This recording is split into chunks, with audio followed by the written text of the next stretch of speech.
Hello everyone, welcome back to my channel. You are learning with Dr. Shobha Nikam. In this video, I'll talk about SR flip-flop. So basically, flip-flop is also called as 1-bit memory cell because it can store 1-bit data. And that data can be either 0 or 1. SR stands for set, reset, flip-flop. It means it can either set output of the flip-flop, it makes output 1, or it resets the output of flip-flop. So it makes output 0. So before you understand SR flip-flop, you must know how SR latch works. So separate video is prepared for it. The link is given in the description box. Must watch that video to understand SR flip-flop in details. Otherwise also you will understand it. But to understand it in better way, you must know how SR latch works. Basic difference between latch and flip-flop is flip-flop needs clock signal to generate the output, whereas in latch it can generate output immediately when input changes, or sometimes we say flip-flops are edge triggered and latches are level triggered. So let's start with SR flip-flop. This is the block diagram of SR flip-flop. It has two inputs, set, reset, and third input is clock input, and outputs are Q and Q bar. Q bar is always complement of Q. Now let's draw the detailed internal diagram using NAND gates. This is my SR latch. SR flip-flop is extension of SR latch. We need to add two more NAND gates. Two more NAND gates are added here. Input to first NAND gate is S. Input to second NAND gate is R. And the other input is clock input. And output of these two NAND gates will be connected here. This dotted rectangle represent, this is my SR latch and this is the extension of SR latch, which makes SR flip-flop. Just for understanding, I have written here the truth table of SR latch. Here in SR latch, when both inputs are 0, 0, output is invalid because both outputs are same. For 0, 1, it is 1. For 1, 0, it is 0. And for 1, 1, it is Qn. See, these outputs are using NAND gates. For using NOR gates, outputs are different. Now let's see how SR flip-flop works. So let's write truth table for SR flip-flop. SR flip-flop. It has two inputs, S, R and clock. So I'll write clock, S, R, and my next state output is Qn plus 1. Now see, when clock signal is absent, in absence of clock signal, flip-flop always works when clock signal comes. So if clock signal is absent, let's say there is no clock signal, then whatever value of S and R is there, S can be 0 or 1, R can be 0 or 1.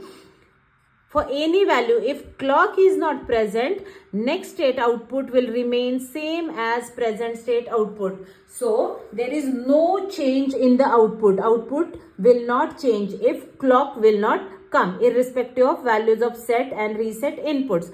Now, next condition is if clock will come, then we need to check each and every condition of S and R. So let's see the first condition when both inputs are 0, 0. So S is equals to 0, R is equals to 0. In case of NAND gate, if any one input is 0, if any one input is 0, we don't need to check the other input. If one input is 0, the output is 1. So here output will become 1, 1. So see, this is my SR latch, and to my SR latch, when both inputs are 1, in my SR latch, when both inputs are 1, then what is my output? Next state output is same as my present state output. So for 0, 0, next state output is Qn plus 1 is same as Qn. We can call it as hold state. It means it will hold the previous output. Now next, let's verify 0, 1. So let's say S is 0 and R is 1. And let's say clock is present. So clock is 1. So if any one input is 0, output is going to be 1. So here output is 1. For first NAND gate, output is 1. And here both inputs are 1, so output is 0. So here output is 0. So what is input to my SR latch? 1, 0. 1, 0. So output is 0. So for S is equals to 0 and R is equals to 1, output becomes 0. And this is called as reset state. Reset. Now let's verify 1, 0.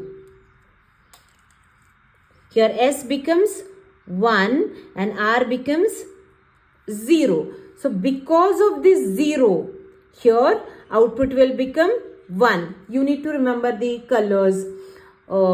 Here for 0, output is 1.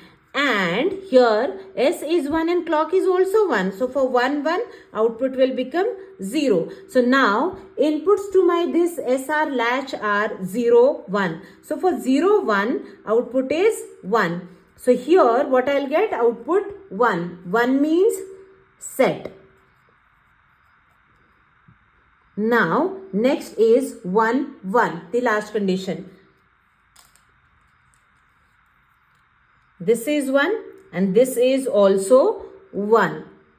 And here these two are also 1. Clocks are also 1. So for 1, 1, when both inputs are 1, 1, outputs are 0 and 0. See, one input S is 1, R is 1 and clock is 1. Clock is coming. So to first NAND gate and second NAND gate, both inputs are 1. So for 1, 1, output is 0. So output of first NAND gate is 0. Output of second NAND gate is also 0. So for 0, 0, when to this SR latch, when both inputs are 0, output is invalid.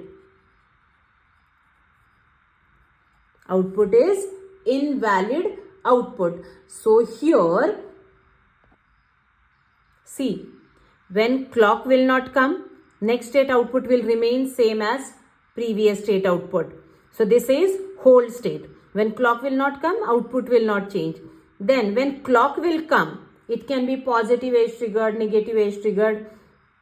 When both inputs are 0, then output will remain same as previous state. It means if set is 0, reset is 0, we are not triggering them. We are not triggering set and reset, that output will not change. If I'll trigger reset, it means if I'll press reset switch, so reset is 1, then it will reset the flip-flop. Reset means output will become 0.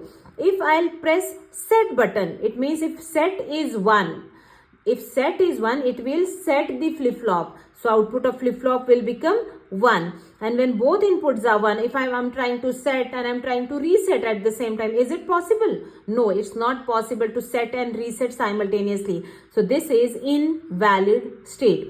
So if I'll not set and reset, output will remain same as previous state. If I'll reset, reset is 1, output is 0, set is 1, output is 1. So in this way, SR flip-flop works. Thank you so much for watching this video. If you feel this video is useful, share it with your friends. Do like and subscribe to my channel and press the bell icon so that you will get notification of newly uploaded videos. Thank you so much for watching.